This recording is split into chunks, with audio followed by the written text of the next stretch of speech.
Hello, I'm Dr. Gloria Horsley, president of the Open to Hope Foundation.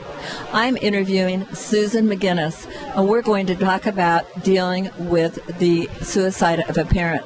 I know you said that your father died by suicide when you were young. Yes. And what have you learned from that through your experience and your education? I'd have to say from the experience itself, I think I learned how to talk to people who've experienced a loss. I learned because no one talked to me. And how old were you? I was 19. And it was very covered up. My mother didn't want to acknowledge that it was a suicide. And the people that did know didn't really want to talk about it. And I've learned through my own education and just through my own experience with other people who've lost loved ones to suicide that really we just want to talk about it. We want people to say, what happened, and tell me about the person. What were they like as a person? Some people tell me, I run a compassionate friends group, and they tell me that they don't like people to particularly want to delve into the way they died. They want to talk about the way they lived. I'd say that's true in some cases. I think it depends. It depends on the person. It depends on what they need to talk about.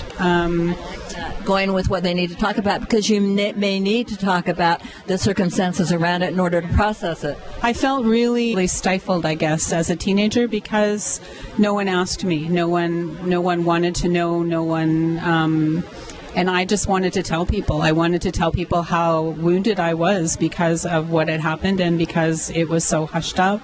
The whole experience has really made me look at people who've experienced that kind of a loss in a different way. And I now work for our local hospice and facilitate bereaved by suicide groups. And so that's been really helpful in our community and also for me in sharing with some of them. So what if I've recently had a suicide in the family and I am a 20 or a younger person? What would be your advice?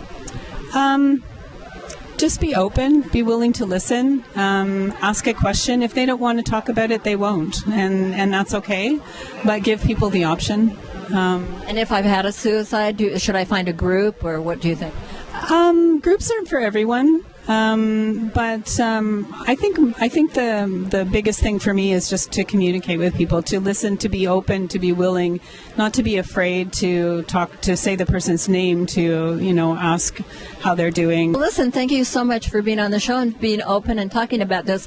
And one of the things I'll have to say that inspired me about you and inspires me at this very moment is that you have taken your loss and built on it and created and done things in honor of your dad. That's for sure. That's for sure. So thank you so much for being on and everything you're doing.